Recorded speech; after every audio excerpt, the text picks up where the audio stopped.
ایک بار سیدنا ابو ہریرہ رضی اللہ تعالیٰ کہتے ہیں اتنی بھوک لگی ہوئی تھی مجھے، اصحاب صفہ پہ جائے نا تو ان صحابہ کی غربت، ان کے فقر و فاقہ کو یاد کیا کریں اور اللہ کی بارگاہ میں شکر بھی ادا کیا کریں کہ اللہ نے ہمیں کتنی نعمتوں سے نوازا ہے۔ تو حضرت ابو ہریرہ کہتے ہیں میں اتنا بھوکا تھا کہ میری پیٹ جو ہے نا وہ قبر سے لگ گیا تھا، مطلب کہ بہت بھوک لگی تھی۔ اچھا، اب کہتے ہیں کہ میں نبی پاک علیہ الصلوۃ والسلام کی بارگاہ میں بیٹھا تھا اور اس امید پر بیٹھا تھا کہ کوئی گزرے گا اور مجھے کچھ کھلا دے گا، بالکل راستے میں بیٹھ گیا تو سیدنا ابو بکر صدیق رضی اللہ تعالیٰ عنہ گزرے، تو میں نے گیا اور ان سے کوئی شرعی مسئلہ پوچھا۔ کہتے نیت یہ تھی کہ مسئلہ تو پوچھوں گا لیکن وہ مجھے دیکھ لیں گے، میری حالت بھی دیکھ لیں گے اور شاید مجھے کھانے پر لے جائیں گے۔ تو سیدنا ابو بکر صدیق رضی اللہ تعالیٰ عنہ نے مسئلے کا جواب تو دے دیا اور پھر آگے تشریف لے گئے۔ خودداری اتنی تھی، یہ بھی بڑی بات ہے، سیکھنے والی باتیں، ایک غربت، فقر و فاقہ، اللہ کی رضا پر راضی، اور کوسچن نہیں کرنا، مانگنا نہیں تھا کہ بھوک لگی ہے کھانا کھلا دیں، نہیں پوچھا، نہیں کہ وہ خود دیکھ لیں گے تو کھلا دیں گے۔ سیدنا ابو بکر صدیق رضی اللہ تعالیٰ تشریف لے گئے۔ اب نبی پاک علیہ الصلوۃ والسلام گزرے تو میرے آقا نے دیکھا سیدنا ابو ہریرہ کو، آقا تو دل کے حالات جانتے ہیں، دیکھ کر مسکرائے اور کہا کہ اے ابو ہریرہ میرے ساتھ میرے گھر چلو۔ آقا گھر تشریف لے گئے، گھر لے گئے سیدنا ابو ہریرہ رضی اللہ تعالیٰ عنہ کو۔ جب وہاں پہنچے تو اب گھر والوں سے پوچھا کچھ کھانے کو ہے؟ گویا نبی پاک علیہ الصلوۃ والسلام کا بھی جو کچن تھا، پیارے آقا علیہ الصلوۃ والسلام کا بھی جو گھر تھا، وہاں کھانے پینے کا یہ عالم تھا کہ مہمانوں کو کھلانے کے لیے بعض اوقات کھانا نہیں ہوتا تھا۔ آج ہمارے فریج بھرے ہوتے ہیں، آج ہماری کبرڈز بھری ہوتی ہیں، ہمارے اکاؤنٹس میں پیسے ہوتے ہیں، پھر بھی ہم موڈ آف ہوتا ہے، پھر بھی تھوڑی ارننگ کم ہو جائے تو ہم ٹینشن میں آ جاتے ہیں۔ کونین کے والی کا گھر یہ تھا کہ بعض اوقات خود بھی کھانے کو نہیں ہوتا تھا۔ بہرحال اب پیارے آقا علیہ الصلوۃ والسلام نے پوچھا کچھ کھانے کو ہے؟ تو کہا حضور ابھی تھوڑی دیر پہلے ایک صحابی دودھ کا پیالہ دے گئے ہیں، پیالہ دودھ کا تحفے میں دے گئے۔ اب نبی پاک علیہ الصلوۃ والسلام تو سب کے آقا ہے، سیدنا ابو ہریرہ سے فرمایا اے ابو ہریرہ جاؤ اور تمام اصحاب صفہ کو لے آؤ۔ اب وہ 70 کے قریب صحابہ تھے۔ سیدنا ابو ہریرہ رضی اللہ تعالیٰ عنہ کہتے ہیں کہ میں اتنا بھوکا تھا، ایک ہی دودھ کا پیالہ، only one bowl of milk over there، اب میں اکیلا ہی پی لیتا، 70 آئیں گے تو پھر مجھے کیا ملنا ہے؟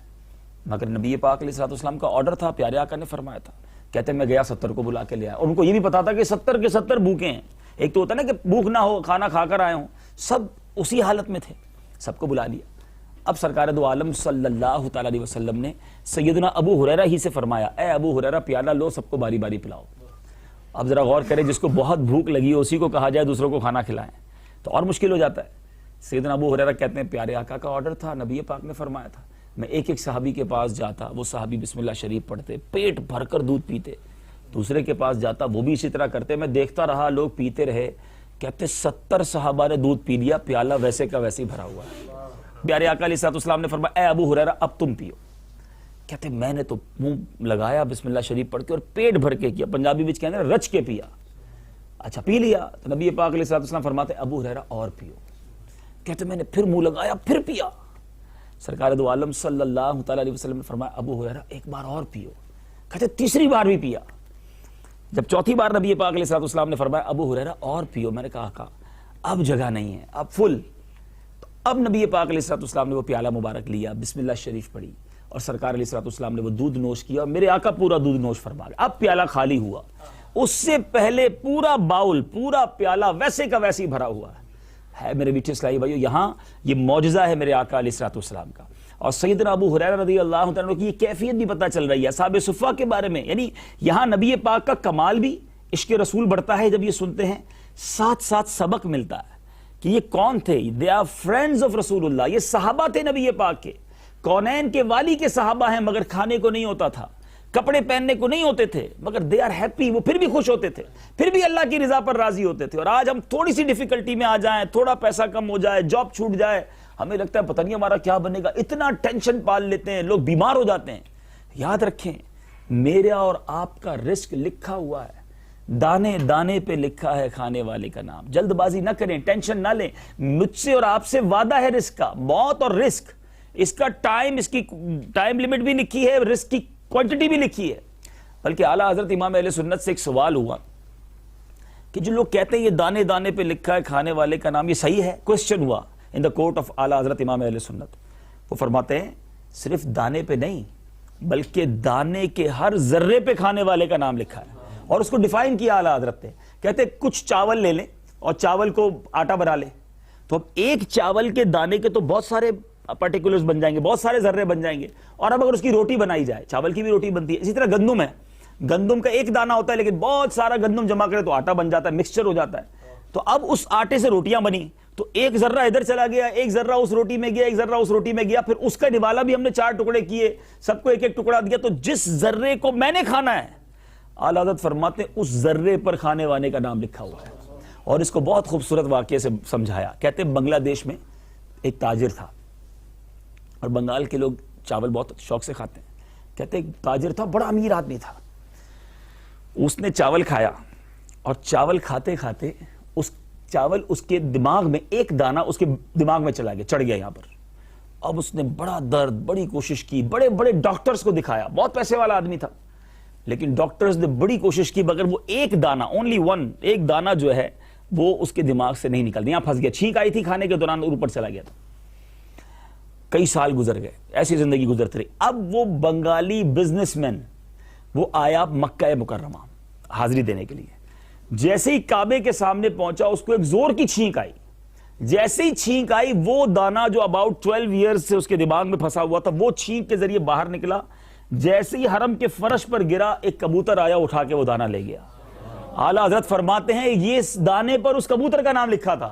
اس بنگالی بزنس مین نے 12 سال تک حفاظت کی اس دانے کی اور اس کو پہنچایا مکے جا کر, اور وہ دانہ زمین پر گرا تو وہ کبوتر اٹھا کر لے گیا. سو یہ اب اتنی ساری ڈیٹیل جب ہمارے سامنے ہے. اچھا آپ بزنس مین بیٹھے ہیں, آپ بھی دکاندار بیٹھے ہیں, ماشاءاللہ آپ کی شاپ سے مدینہ منورہ میں, آپ کے ساتھ بھی ایسا ہوا ہوگا. سارا دن بیٹھو تو کوئی بکری نہیں ہوتی, کوئی گاہک نہیں آتا. جب بند کرنے لگتے کوئی بندہ بھاگتے ہوئے آتا, رکو رکو رکو رکو بھائی رکو, مجھے کچھ سامان لینا, اور پورے دن کی سیل کروا کے چلا جاتا ہے. ایسا ہوتا ہے. اس کا مطلب آپ کے نصیب میں یہ رزق لکھا تھا. وہ بند دکان کھلوا کے بھی دے جائے گا, چھٹی کے دن بھی مل جائے گا. ہم رزق کی تلاش میں, رزق کی ٹینشن میں رہتے ہیں, لیکن یاد رکھیں ہمیں جس کی ٹینشن ہونی چاہیے نا اس کی ٹینشن بھول گئے. رزق ملنا ہے کنفرم ہے, مغفرت ملنی ہے یہ کنفرم نہیں ہے. میں اور آپ بخشے جائیں گے یہ کنفرم نہیں ہے, اس کی ٹینشن کسی کو نہیں. کوئی ایک بندہ آج تک نہیں ملا جو کہے مجھے رات کو نیند نہیں آتی, میں بخشا جاؤں گا کہ نہیں بخشا جاؤں گا. ایسے بہت سارے ملے کہ کاروبار کی ٹینشن میں رات کو نیند نہیں آتی, میں پریشان ہوں میرے بچوں کی شادی کا کیا ہوگا, میں پریشان ہوں جناب میرے بچوں کے مستقبل کا کیا ہوگا, میرا گھر بکنے والا ہے کیا ہوگا, میری نوکری چھوٹنے والی ہے کیا ہوگا. ایک صاحب ہمارے عرب شریف میں رہتے ہیں, ان کو آفس سے نوٹس مل گیا کہ آپ نے 1 مہینے میں نوکری چھوڑنی ہے. آپ یقین کریں وہ بندہ اتنا پریشان, ہر روز مجھے میسج کر رہا ہے. میں اپنا واقعہ بتا رہا ہوں, یہاں عرب شریف سے مجھے پاکستان میں میری نوکری چھوٹنے والی, کچھ کریں, دعا کریں, وظیفہ کریں, تعویذ, اتنا بیچارہ وہ ٹینشن میں. میں سوچتا رہا یار ایک نوکری تو چھوٹ رہی ہے. میں نے اس کو یہی سمجھایا, میں نے کہا ایک در بند ہوگا رب اور دروازے کھولے گا, تمہارا رزق کہیں نہیں جانا. ٹینشن لوگے بیمار ہو جاؤ گے, نوکری ملی نہ ملی ایسا نہ ہو بیماری مل جائے. تو یہ وہ بے وقوفی ہے جو ہم کرنے جاتے ہیں. ہم اللہ کی رضا پر راضی رہیں, بھروسہ رکھیں. اب آپ غور کریں, اصحاب صفہ ہم روز جاتے ہیں, مدینے والے آپ تو روز جاتے ہوں گے نا, دیکھتے ہوں گے. اصحاب صفہ کا جو چبوترا ہے نا, یہ ہم سب کے لیے میسج ہے. یہ کون لوگ تھے؟ یہ بالکل فقراء مدینہ تھے, بالکل یوں سمجھیے کہ ان کے پاس کچھ نہیں تھا, مگر کتنی بڑی نعمت تھی کہ نبی پاک کا ساتھ تھا. پیارے آقا فرماتے میں تم میں سے ہوں, ان سے اتنی محبت فرماتے تھے. تو ایک تو یہ میسج. اب آتے ہیں پیارے آقا کا معجزہ, سبحان اللہ. ایک دودھ کا پیالہ, 70 صحابہ. اور یہ نبی پاک کی سیرت میں کئی ایسے معجزات ملیں گے جس میں تھوڑے کھانے کو زیادہ کر دیا, چند کھجوریں پورے قافلے کو پوری ہو گئیں, ایک بکری جو ہے وہ 1000 صحابہ نے کھانا کھایا, پھر بھی ویسی کی ویسی رہی, آٹا بھی ویسے ہی رہا. علماء نے بڑی پیاری بات کہی, بڑی گہری بات ہے یہ, ذرا غور سے سنیے گا. فرماتے نبی پاک علیہ الصلوۃ والسلام کی سیرت میں یہ تھوڑے کھانے کو زیادہ کرنے والے جو معجزات ہیں نا, بڑی تعداد میں, اس کی وجہ یہ ہے کہ اس زمانے میں کھانے میں تنگی بڑی تھی. صحابہ کرام کے پاس کھانے پینے کے بڑے مسائل تھے, تو بہت زیادہ تعداد میں نبی پاک کے معجزات ملیں گے آپ کو. چند کھجوریں پورے قافلے نے کھا لی, میرے آقا نے انگلیوں سے 1500 کا لشکر کو پانی سیراب کر دیا, تو کہیں جناب ایک بکری 1000 صحابہ کو پوری ہو گئی, ایک پیالہ 70 صحابہ کو پورا ہو گیا. اس کے پیچھے بھی یہ ریزن ہے کہ اس زمانے میں تنگی اتنی تھی, صحابہ غریب اتنے تھے. تو ہم سب کو اس سیرت سے سبق لینا ہے. اب اعلیٰ حضرت اور خاندان اعلیٰ حضرت کی کیا بات ہے, اگر یہ اتنا شاندار معجزہ ہو تو میرے رضا کا قلم کیسے خاموش رہے گا. اعلیٰ حضرت لکھتے ہیں کیوں جناب ابو ہریرہ تھا وہ کیسا جام شیر. اعلیٰ حضرت گویا سیدنا ابو ہریرہ رضی اللہ عنہ سے سوال کر رہے ہیں کہ ذرا بتاؤ تو صحیح, اے ابو ہریرہ وہ پیالہ کیسا تھا, جام شیر, شیر کہتے ہیں دودھ کو، جام کہتے ہیں پیالے کو. ذرا بتائیے تو صحیح، کیوں جناب ابو ہریرہ تھا وہ کیسا جام شیر جس سے 70 صاحبوں کا دودھ سے منہ پھر گیا. بہرحال ایک تو واقعہ یہ بڑا مشہور، ایک اور میرے آقا کا معجزہ اور بڑی شاندار اس کی پیچھے بیک گراؤنڈ ہے کہ سیدنا ابو ہریرہ رضی اللہ تعالیٰ عنہ وہ ہستی ہیں جو کہتے ہیں کہ مجھے کچھ بھی یاد نہیں ہوتا تھا. میں نبی پاک علیہ الصلوۃ والسلام کے دربار میں بیٹھتا، باتیں تو سنتا، بڑے پیارے پیارے فرامین سنتا، احکام سنتا، مگر بھول جاتا تھا. تو ایک بار سرکار علیہ الصلوۃ والسلام کی بارگاہ میں حاضر کا حضور مجھے کچھ یاد نہیں رہتا، جو سنتا ہوں بھول جاتا ہوں، تو مجھے حافظہ چاہیے. اب یہ بڑی یونیک سی بات ہے. ریممبرنس، حافظہ، یادداشت دینے والی چیز نہیں ہوتی ہے. پیسے دیے جا سکتے ہیں، کپڑا دیا جا سکتا ہے، کھانا دیا جا سکتا ہے، یادداشت کیسے ملے گی؟ مگر صحابہ جانتے تھے واہ کیا جود و کرم ہے شہ بطحہ تیرا، نہیں سنتا ہی نہیں مانگنے والا تیرا. اس حدیث سے بھی جو سبق مل رہا ہے، ابھی آگے چلوں گا کیا مانگا انہوں نے اور آقا نے کیسے دیا. مدینے میں ہے نا، کبھی یہ نہ سوچے کہ یار نبی پاک علیہ الصلوۃ والسلام سے یہ کیسے مانگوں، ہیں پتہ نہیں یہ مانگنے والی چیز تو نہیں ہے. نہیں، جو آپ کو پرابلم ہے، جو آپ چاہتے ہیں، رحمت کا ہے دروازہ کھلا اور بھی کچھ مانگ ہے، آج وہ مائل بعطا اور بھی کچھ مانگ، جو مانگنا ہے مانگے. یہ نہ سوچئے کہ نبی پاک علیہ الصلوۃ والسلام سے یہ ملے گا کہ نہیں. اعلیٰ حضرت لکھتے ہیں نا، کریم ایسا ملا کہ جس کے کھلے ہیں ہاتھ اور بھرے خزانے، بتاؤ اے مفلسوں کہ پھر کیوں تمہارا دل اضطراب میں ہے. جب کریم ایسا ہے کہ جس کے ہاتھ بھی کھلے ہیں. اچھا یہ بڑی خوبصورت بات ہے، بھرے خزانے اور ہاتھ کھلے. اس میں ڈیبیٹ ہے پوری. مثال کے طور پہ آپ میں سے کوئی ایسا ہے جو بہت سخی ہے، بہت بانٹنا چاہتا ہے، مگر ہے ہی نہیں اس کے پاس کچھ، تھوڑے سے پیسے بانٹتا ہے ختم ہو جاتے ہیں. اچھا ایک ہے جس کے پاس پیسہ ہی پیسہ ہے، اس کا ہاتھ ہی کھلا نہیں ہے، بانٹتا ہی نہیں، اپنے پاس ہی رکھتا ہے. کمال بات کی اعلیٰ حضرت نے کہ اے مفلسوں، اے غریبوں، پھر ڈرتے کیوں، ٹینشن کس بات کا ہے؟ آقا وہ ملے ہیں جن کی عادت ہے ان کے ہاتھ کھلے ہیں اور خزانے بھی بھرے ہیں. سبحان اللہ. کریم ایسا ملا کہ جس کے کھلے ہیں ہاتھ اور بھرے خزانے، بتاؤ اے مفلسوں کہ پھر کیوں تمہارا دل اضطراب میں. تو کہتے ہیں آقا مجھے یادداشت چاہیے. نبی پاک علیہ الصلوۃ والسلام نے یہ نہیں فرمایا کہ میں نہیں دے سکتا. نبی پاک نے فرمایا ابو ہریرہ اپنی چادر کھولو. اچھا سرکار علیہ الصلوۃ والسلام نے اپنی مٹھی مبارک، اپنا ہاتھ مبارک اس چادر میں رکھا. روایتوں کے الفاظ ہیں نظر کچھ نہیں آیا. بھائی ایک تو یادداشت کوئی ویزیبل چیز بھی نہیں ہے، دکھنے والی چیز بھی نہیں ہے، اور مٹھی رکھ کر چادر میں کھول دی اور کہا ابو ہریرہ اس چادر کو سینے سے لگا لو. کہتے اچھا صحابیوں کا عقیدہ، بلیف، یقین. کہا نہیں کہ آقا کچھ ڈالا تو نہیں آپ نے، میں نے تو چادر پھیلائی، اس میں تو کچھ بھی نہیں ڈالا. لاجیکلی جو باتیں کرنے والے لوگ ہیں وہ سنیں، یہاں سبق سیکھیں.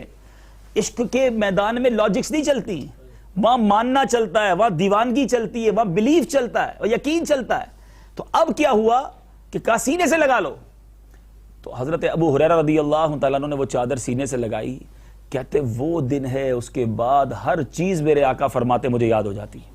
اور اس کا جس کو کہتے ہیں نا شاندار نظارہ، کہ آج اگر حدیث کی کتابیں اٹھائیں تو سب سے زیادہ جس صحابی نے حدیث روایتیں کی ہیں، سب سے زیادہ کثیر الروایات جو صحابی ہیں وہ حضرت ابو ہریرہ رضی اللہ تعالیٰ عنہ. یعنی اتنی حدیثیں ان کو یاد ہو گئیں کہ سب سے زیادہ بخاری، مسلم، ترمذی جہاں پڑھیں آپ کو سیدنا ابو ہریرہ رضی اللہ تعالیٰ عنہ کی روایت ضرور ملے گی. اور یہ ثمرہ ہے میرے آقا کی اس کرم نوازی کا، اس معجزے کا، کہ گویا میرے آقا نے یادداشت ہی عطا کر دی سیدنا ابو ہریرہ کو. اچھا اب میں جس موضوع کی طرف آنا چاہتا ہوں، یہ تو دو معجزات کا ذکر بھی ہو گیا، اس عظیم ہستی کی بات بھی ہوئی، مگر ان کا ایک بہت شاندار واقعہ بھی ہے. وصف ان کا ایک بڑا شاندار ہے. ان کی ایک بوڑھی والدہ تھی. اچھا اتنا بڑا اسٹیٹس، اتنے بڑے صحابی اور بڑے بڑے صحابہ ان کو بڑے ریگارڈ کرتے تھے، ان سے بڑی محبت کرتے تھے، کیونکہ ان کا مرتبہ بہت بلند تھا، بہت کلوز تھے پیارے آقا علیہ الصلوۃ والسلام سے. تو اب ان کی والدہ جو ہے وہ جوانی میں بیوہ ہو گئی تھی. بوڑھی ماں تھی، ایک ہی ماں، اور کچھ فیملی میں اور کوئی نہیں تھا. ان کو اپنی والدہ سے بڑی محبت تھی، لیکن یہ اپنی ماں کی کسی طرح بھی کوئی نافرمانی نہیں کرتے تھے. ہر وہ کام کرتے کہ ماں خوش ہو جائے، ماں کی دل آزاری نہ ہو. لیکن ان کی ماں نے اسلام قبول نہیں کیا تھا. یہ مسلمان ہو گئے، ماں مسلمان نہیں ہوئی. یہ بڑی دعائیں کرتے، بڑی کوشش کرتے کہ سرکار علیہ الصلوۃ والسلام پر، یہ نبی پاک پر ایمان لے آئیں، اللہ کو مان لیں. ماں کہتی بس بیٹا اس پر بات نہیں کرو. یہ بار بار کوشش کرتے، ماں ایمان نہیں لائی. اچھا اب یہ ترغیب دیتے رہتے، اسلام کے بارے میں بتاتے، نبی پاک کے بارے میں بتاتے. ایک بار ماں کو جب بٹھا کے عرض کر رہے تھے کہ ماں دیکھو اسلام قبول کر لو، پیارے آقا ایسے ہیں، ان کی باتیں ایسی ہیں. اب وہاں ان کی ماں نے اسلام کی دعوت کو ٹھکرایا اور سرکار علیہ الصلوۃ والسلام کے بارے میں بھی کوئی غلط لفظ کہہ دیا. ہارش ورڈ کہہ دیا. یہ بڑے غم زدہ ہوئے. ایک طرف سرکار علیہ الصلوۃ والسلام کی محبت، دیوانے تھے نبی پاک، دوسری طرف ماں سے بھی ٹوٹ کر پیار تھا انہیں، ماں کی کوئی دل آزاری یہ نہیں کرتے تھے. اب یہ بہت زیادہ غمگین ہو گئے، بہت روئے کہ میری ماں نے نبی پاک علیہ الصلوۃ والسلام کے بارے میں کیوں ایسا کہا. یہ روتے روتے سرکار علیہ الصلوۃ والسلام کی بارگاہ میں آئے اور آ کر عرض کی دعا کر دیں کہ اللہ ابو ہریرہ کی ماں کو ہدایت دے دے. نبی پاک سے آ کر عرض کر دی. اللہ غنی، رحمت کا دریا جوش میں تھا. میرے آقا علیہ الصلوۃ والسلام نے فرمایا اللہم اہدی ام ابی ہریرہ، اے اللہ ابو ہریرہ کی ماں کو ہدایت عطا فرما. اچھا بلیف تو کمال تھا نا، جس بندے کو یادداشت مل گئی ہو نبی پاک سے، اس کو پتا ہے اب دعا ہو گئی ہے، ساڈا کم ہو گیا، اب میرا کام ہو گیا. بڑی خوش واپس گئے، حالانکہ ابھی گھر پہ ماں کو چھوڑ کر آئے جس نے صاف انکار بھی کیا، برا بھلا بھی کہا. ادھر دعا کرائی نبی پاک سے، پھر گھر دوڑے. کہتے گھر آئے تو دروازہ بند تھا اور ماں واش روم میں پانی گرنے کی آواز آ رہی تھی. بولے ماں غسل کر رہی ہے. میں غسل خانے کے باہر کھڑا ہو گیا انتظار میں. تو جیسے ہی والدہ باہر آئی اور ماں نے حضرت ابو ہریرہ رضی اللہ عنہ قریب گئے تو ماں کہتی اشہد ان لا الہ الا اللہ وان محمدا عبدہ ورسولہ صلی اللہ علیہ وسلم. کچھ نہیں کہا سیدنا ابو ہریرہ نے، کوئی ترغیب نہیں دی. ماں نے واش روم سے باہر گویا غسل کر کے وہ پاک ہوئی اور باہر آتی اس ماں نے کلمہ پڑھ لیا.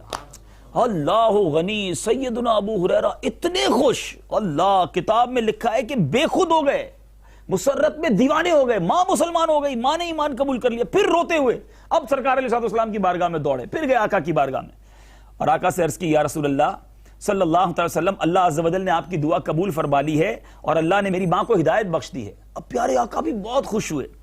اچھا سیدنا ابو ہریرہ کو ماں سے محبت دیکھو کیسی تھی. اب پتہ کیا کہتے ہیں، یہ سکھا رہے ہیں ہمیں ماں کیا چیز ہے، والدین کیا چیز ہیں، محبت کیسی ہونی چاہیے. اب نبی پاک سے پھر عرض کرتے ہیں آقا ایک اور دعا چاہیے آپ سے، میری ماں کے لیے ایک اور دعا کر دیں کہ اللہ تعالیٰ سب مومنین اور مومنات کے دل میں میری اور میری ماں کی محبت پیدا کر دے. آقا سے کہتے آپ دعا کریں کہ سارے مومنین اور مومنات کے دل میں میری اور میرے ماں کی محبت پیدا کر دے.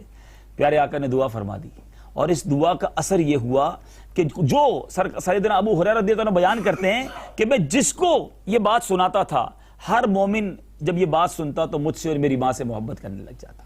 اچھا اب آپ بتائیں جتنے بیٹھے ہیں یہاں پر، جب یہ ہم نے سنا تو ہمیں بھی محبت ہو گئی نا. جب پیارے آقا نے دعا دے دی کہ یا اللہ ابو ہریرہ اور ان کی ماں کی محبت تمام مومنین کے دل میں ڈال دے. مدنی چینل کے ناظرین بھی جب سنیں گے، جنہوں نے نہیں سنا آج پہلی بار سنا ہے، تو وہ بھی یقیناً محبت کرنے لگیں گے. جب نبی پاک نے دعا دی ہے تو کیا بیٹا تھا، کیا ماں سے محبت، ایمان بھی لانے کی ترکیب بنائی اور پھر سرکار سے ایسی دعا لے لی کہ ساری دنیا اب ان سے محبت کرے. سبحان اللہ. اچھا اب انداز کیا تھا ماں سے، انٹریکشن دیکھو کیسے کرتے تھے ماں بیٹا. امام بخاری فرماتے ہیں کہ سیدنا ابو ہریرہ رضی اللہ تعالیٰ عنہ ایک گھر میں رہتے تھے اور ان کی والدہ دوسرے گھر میں رہتی تھی. تو جب ابو ہریرہ رضی اللہ تعالیٰ عنہ کہیں جانا چاہتے تھے تو اپنی ماں کے دروازے پر کھڑے ہو کر سلام کس طرح کہتے، السلام علیک یا امتاہ ورحمۃ اللہ وبرکاتہ، اے میری ماں اللہ عز و جل کی سلامتی، رحمتیں اور برکتیں آپ پر ہوں. ماں جواب دیتی وعلیکم یا ابنی ورحمۃ اللہ وبرکاتہ، اے میرے فرزند تم پر بھی اللہ عز و جل کی رحمت، سلامتی اور برکتیں ہوں. سیدنا ابو ہریرہ کو ماں سے کتنی محبت تھی کہ ایک بار نبی پاک علیہ السلام کی بارگاہ میں چند صحابہ بھوک سے پریشان، وہی میری بات، بھوک بہت تھی، پریشان ہو کر حاضر ہوئے اور صحابہ نے جب حاضر ہوئے تو پیارے آقا نے پوچھا اس وقت کیسے آنا ہوا، وہ وقت نہیں تھا صحابہ کی حاضری کا. تو کہا حضور بھوک نے پریشان کیا ہے. صحابہ کہتے ہیں حضور بھوک نے پریشان کیا ہے. تو پیارے آقا نے ایک کھجور کا طباق منگایا بڑا سا، ہر صحابی کو 2 کھجوریں دی. سیدنا ابو ہریرہ کو دیکھا، ایک کھجور کھائی اور ایک دامن میں اپنے جیب میں رکھ لی. نبی پاک ملاحظہ فرما رہے تھے اے ابو ہریرہ یہ کیا کیا تم نے، سب نے 2 کھائیں اور تم نے ایک کھجور کھائی اور ایک رکھ لی. تو کہا حضور ایک اپنے لیے کھائیے، ایک ماں کے لیے رکھیے. آئے ہائے ہائے، بھوک کا عالم ہے مگر ماں کو نہیں بھولے. نبی پاک علیہ السلام کو یہ ادا کیسی پسند آئی. پیارے آقا فرماتے ہیں اے ابو ہریرہ یہ کھجور بھی تم کھا لو، تمہاری ماں کے لیے 2 اور دے دیں گے.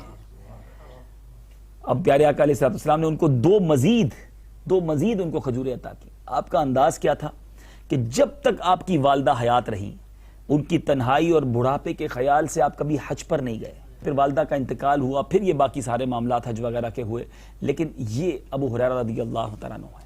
اور اس واقعے کو میں نے کیوں چوز کیا آج کے بیان کے لیے کہ یہ میسج ہے ہم سب کے لیے. پہلے میں نے ایک پیغام تو اس واقعے سے یہ دیا کہ سادگی، فقر و فاقہ، پریشانی میں بھی صحابہ کھڑے رہتے تھے، صبر تھا، عزم تھا، استقلال تھا، اللہ کی رضا پر راضی تھے.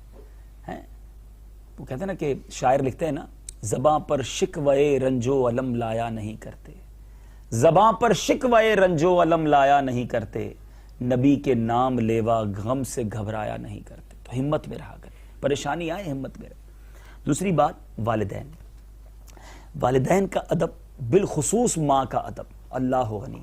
جو ماں باپ کو ستاتا ہے، حدیث پاک کا مضمون ہے کہ قیامت کے دن کچھ لوگ میرا چہرہ نہیں دیکھ سکیں گے.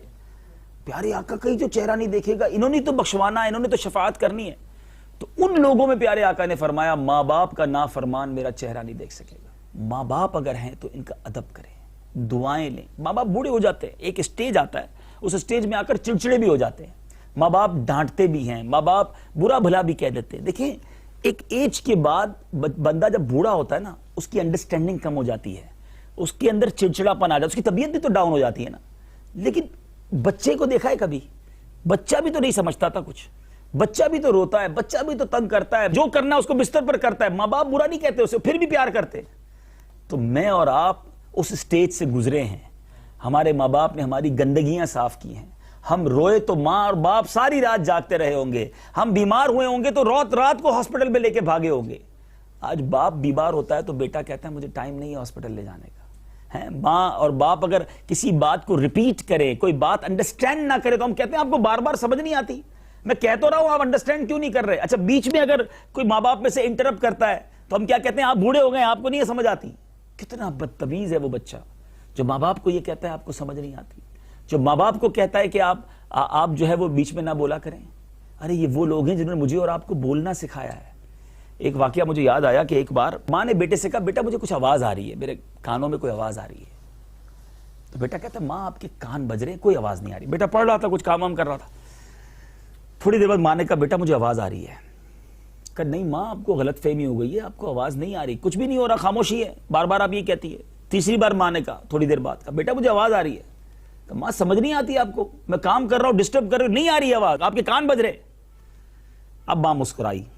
کہا بیٹا سامنے جو باکس ہے ذرا کھولنا. بیٹے نے وہ باکس کھولا، اس میں سے ایک کتاب نکالو، یہ کتاب لے کر آؤ.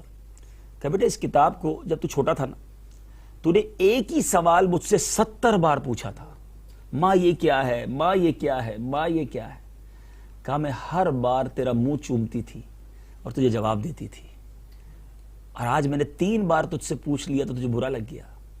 ذرا غور کریں ہم کیا کر رہے ہیں. ہمارا قرآن، ہماری حدیث، ہمارے صحابہ، ہمارے بزرگ، ان سب کی باتیں مجھے اور آپ کو سکھاتی ہیں کہ ماں باپ کو ناراض نہیں کرنا ایٹ اینی کاسٹ. بلکہ یہاں تک احادیث میں کسی صحابی نے پوچھا حضور اگر ماں باپ ظلم کریں تو؟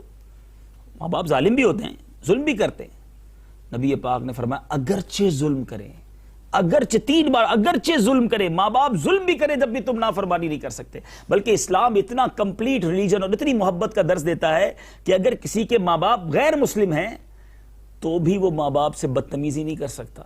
ہاں ان کو اگر وہ کہتے ہیں ہمیں گرجا گھر یا ہمارے عبادت گاہ پر چھوڑ کر آؤ تو چھوڑنے نہیں جائے گا، لیکن اگر وہ واپسی گھر لانے کا کہیں گے تو ان کی بھی خدمت کرے گا، جا کر گھر لے کر آئے گا. اس قدر اسلام میں ادب ہے والدین کا. لیکن ذرا غور کرے، آج بچہ تھوڑا پیسے والا ہو جائے، تھوڑا مقام ہو جائے، تھوڑا سا پاپولر ہو جائے، تھوڑا اسٹیٹس بن جائے، اب ماں باپ کو خاطر میں ہی نہیں رہتا. اب تو بلکہ ایسا بھی معاشرے میں سنتے ہیں، یقین نہیں آتا لیکن ایسا ہو رہا ہے کہ اگر کوئی بہت پاپولر ہو جائے نا، یعنی بڑا نام ہو جائے، بڑا ویل نون ہو جائے، یا پیسہ بہت آ جائے، اور والد دیہاتی ہو اور والد گاؤں کا ہو، والد کو بولنے ہی نہ آتا ہو، ایٹیکیٹس ہی نہ آتے ہوں، پتہ ہی نہیں بڑے لوگوں میں کیسا بیٹھا جاتا ہے، تو بندہ اپنے والد کا ہی تعارف نہیں کراتا لوگوں سے کہ بتاؤں گا ایسا میرا والد ہے تو میری بے عزتی ہو جائے گی. ارے یہ والد کی وجہ سے تو ادھر پہنچا اور اب تو والد کو اون کرنے سے انکار کر رہا ہے. یہ اسلام نہیں اور یہ اسلام کی تعلیمات نہیں. حدیث پاک کا مضمون ہے جس کے ماں باپ راضی اس رب راضی، جس سے ماں باپ ناراض اس سے رب ناراض.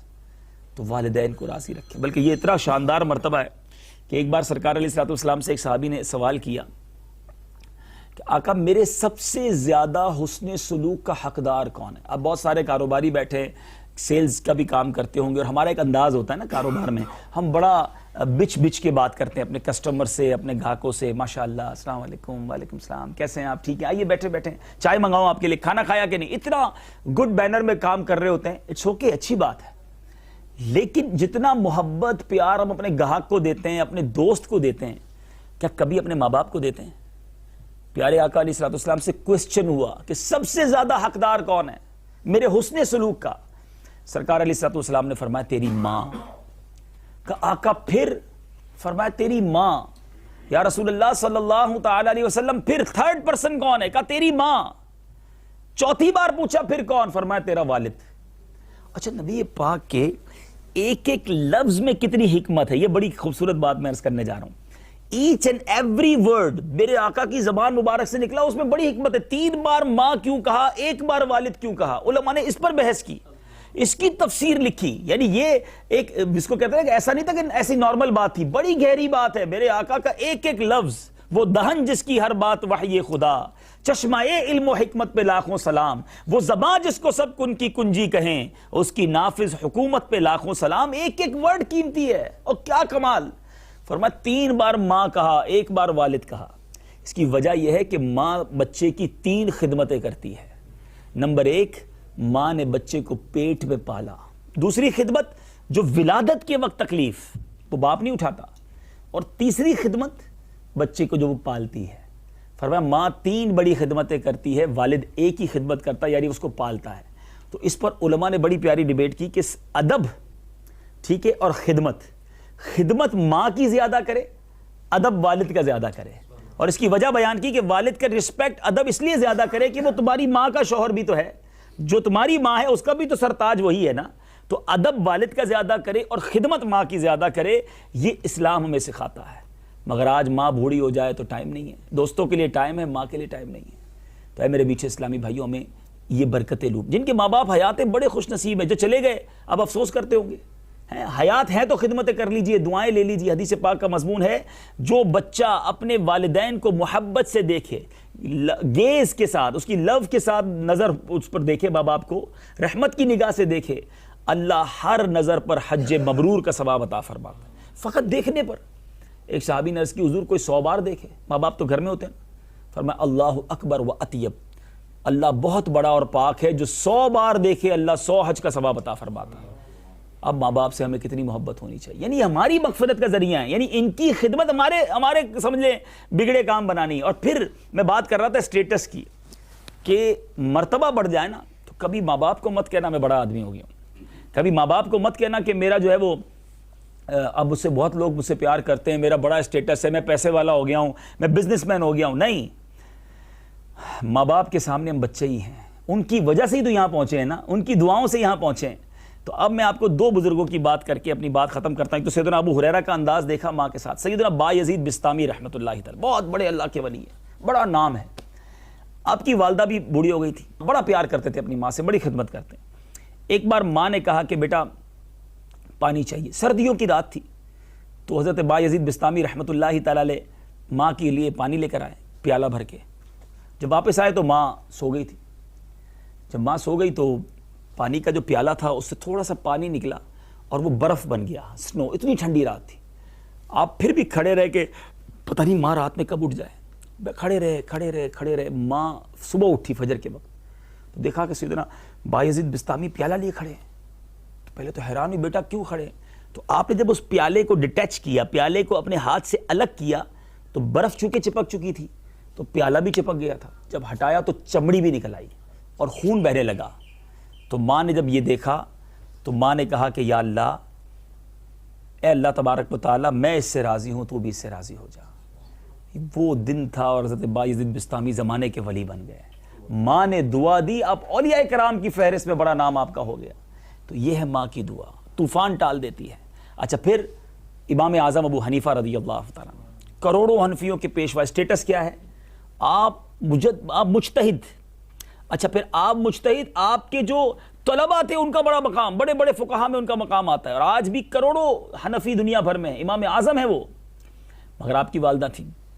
اچھا, آپ کی والدہ کا بڑا کمال معاملہ تھا. اور یہ یقین کریں, یہ واقعہ اتنا بڑا سبق ہے نا, اتنا بڑا سبق ہے کہ بعض اوقات ماں ہمیں تو بچہ ہی سمجھتی ہے نا، اب ہم کہیں ماں میں بڑا ہو گیا ہوں، میرا یہ اسٹیٹ نہیں، ماں کے سامنے بچے ہی رہنا.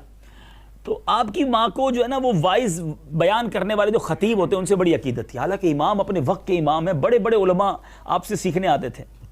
تو کوفہ کے مشہور وائز تھے عمر بن زرع اور قاضی زرع، 2 وائز تھے. ماں کو وہ بڑا یقین تھا ان پر. تو جب کوئی مسئلہ پوچھنا ہوتا تو امام اعظم سے فرماتی کہ عمر بن زر سے پوچھ کے آؤ. اور امام اعظم کہتے اگر جواب چاہتے دے سکتے، ماں میں سب سے بڑا مفتی دنیا میں کسی تقریر کرنے والے سے مسئلہ پوچھنے جاؤں، مجھ سے ہی فتویٰ لے لو. ماں کو کبھی نہیں کہا کہ میں امام اعظم ہوں. عمر بن زر ایک نارمل بیان، یعنی دوسرے لفظوں میں سمجھیں کہ ایک پورے شہر کا مفتی ہو، مفتی اعظم ہو، اور ایک مسجد کا امام ہو. مفتی اعظم کی ماں کہے کہ جاؤ امام صاحب سے پوچھ کے آؤ. تو امام اعظم نے اچھا امام اعظم تو شہر کے بھی نہیں، دنیا کے سب سے بڑے مفتی تھے. تو جب ماں نے کہا کہ وہاں جاؤ تو وہ جاتے. اس امام کے صاحب وہ خطیب کے پاس جا کر کہتے کہ میری ماں نے آپ سے مسئلہ پوچھا. تو کہتے حضور آپ چل کر آ گئے، میں آپ کے سامنے کیا مسئلہ بتاؤں گا، مجھے تو آپ سکھائیں گے. کہانی ماں نے کہا ہے کہ آپ نے جواب دینا ہے، آپ کے جواب پہ مطمئن ہوں گی. ماں کا حکم تھا نا. اچھا وہ امام وہ جو وائس تھے وہ کہتے اچھا ایسا کریں امام صاحب آپ ہی لکھ دیں، میں اس پر سٹیمپ لگا دوں گا، مسئلہ آپ ہی لکھ دیں. امام اعظم خود ہی فتویٰ لکھتے اور اس کو دیتے، بھائی آپ اس کی تصدیق کر دیں. اب امام اعظم کا فتویٰ ایک وائس جو ہے وہ کرتا، وہ سٹیمپ لگا دیتا. ماں کو آ کو کہتے ماں یہ میں فتویٰ لے آیا ہوں، ماں مطمئن ہو جاتی. ایسے چلتا رہا. ایک بار آپ کی والدہ کہتی ہے کہ نہیں مجھے جانا ہے، میں خود پوچھ کر آؤں گی. ہر بار امام اعظم کو بھیجتی ہے، ایک دن فرمایا میں پوچھ کر آؤں گی. بوڑھی ماں ہے، اللہ اکبر. آج ماں کہے مجھے کہیں جانا ہے، ہم کہتے ہیں میں لے آؤں گا، آپ کو کیا ضرورت ہے جانے کی، یا جاتے بھی نہیں، اس کا کام بھی نہیں کرتے. امام اعظم ابو حنیفہ ماں کو خچر پر سوار کیا اور خود خچر کی لگام تھامی اور پیدل چلتے لگے، یہاں تک کہ کئی میل وہ دور تھا گھر. اور ایک بار سے زیادہ بار ایسا ہوا، کئی میل لوگ دیکھتے بغداد میں، کوفہ میں، کہ امام اعظم ماں کو خچر پر بٹھائے کدھر جا رہے ہیں. امام ابو یوسف فرماتے کہ ایک دن میں نے دیکھا کہ امام اعظم اپنی ماں کو خچر پر بٹھا کر عمر بن زر کے پاس لے جا رہے ہیں کہ آپ سے مسئلہ پوچھ سکیں. اے میرے میٹھے اسلامی بھائیوں، اب ذرا غور کیجئے، کیا ہے یہ سبق ہے کہ ماں باپ کے سامنے ہم بچے ہیں، وہ جو کہیں ان کی رضا میں راضی رہے. بلکہ علماء یہاں تک لکھتے ہیں کہ اگر کسی کے والدین یا والدین میں سے کوئی ایک دنیا سے چلا گیا اور اب وہ چاہتا ہے ان کی روح مجھ سے خوش ہو جائے، میں ان کے خدمت گزاروں میں شامل ہو جاؤں، تو ان کی قسمیں پوری کرے. ناجائز قسمیں نہ ہوں نا، جائز قسمیں ہوں تو قسمیں پوری کرے. ان کے جو دوست ہیں، یعنی باپ کے مرحوم والد کے دوست، ان سے اچھا سلوک کرے. ماں کی سہیلیاں ہیں اور ماں کا انتقال ہو گیا، بہن ہے، خالہ ہے، وہ تو بہت ضروری ہے، لیکن سہیلیاں بھی ہیں، تو ان کو بھی جس طرح ماں عید والے دن تحفہ بھجوایا کرتے. ہوتا کیا ہے، جدھر باپ کا انتقال ہوا باپ کے سارے دوست ختم، اب کوئی عید پر تحفہ نہیں جائے گا، کوئی کنیکشن نہیں رہے گا. وہ تو والد صاحب کے دوست تھے نا، ماں کی سہیلیاں تھی نا. نہیں، یہ ماں کی عزت ہے، یہ والد کی عزت ہے، یہ ان کی روح خوش ہوگی جائز طریقے سے ان کے دوستوں کا. بلکہ آپ کو ابھی میں آپ کو مشورہ دیتا ہوں، ابھی بھی آپ کو آپ کے والد صاحب کے کوئی دوست ملے تو ان سے چاچا کی طرح ہو کر اسی تعظیم سے بات کریں، کیونکہ آپ کی یہ تعظیم دینا آپ کے والد کو اچھا لگے گا. اگر والد حیات ہیں اور ان کے سامنے آپ ان کے دوستوں کی عزت کریں گے، ورنہ نارملی بندہ ہاتھ بھی نہیں ملاتا، تو اس سے والد کو تکلیف ہوتی ہے. لیکن جو والد کا بیٹا اپنے والد کے دوستوں سے، اسی طرح جو لڑکی ہے اپنی ماں کی دوست سہیلیوں سے اگر اچھے انداز سے پیش آئے تو ماں کو آج بھی خوشی ہوتی ہے اور مرنے کے بعد بھی ان کو خوشی ہوتی ہے. تو بہرحال آج میرا مختصر بیان میں موضوع یہی تھا کہ ہمیں ماں باپ کا ادب کرنا چاہیے. یہ بہت بڑی سعادت ہے، یہ بہت بڑی نعمت ہے، اور ہم بڑے ہو جائیں کسی وجہ سے بھی اگر کوئی مرتبہ ملے تو ذہن تو یہی ہونا چاہیے کہ میں آج جو کچھ ہوں یہ ماں باپ کی وجہ سے ہوں. اور میرے میٹھے اسلامی بھائیوں، ماں باپ کا حق، بعض اوقات کچھ لوگ بڑی عجیب بات کر دیتے ہیں کہ میں نے تو ماں باپ کی بڑی خدمت کر دی ہے، بہت سارے حج کروا دیے ہیں، میں نے تو گھر بھی دلا دیا ہے، ایک ڈرائیور بھی دے دیا ہے، تو اب تو حق ادا ہو گیا نا، اور کیا کروں آپ کے لیے، اتنا کچھ تو کر دیا. اللہ اللہ.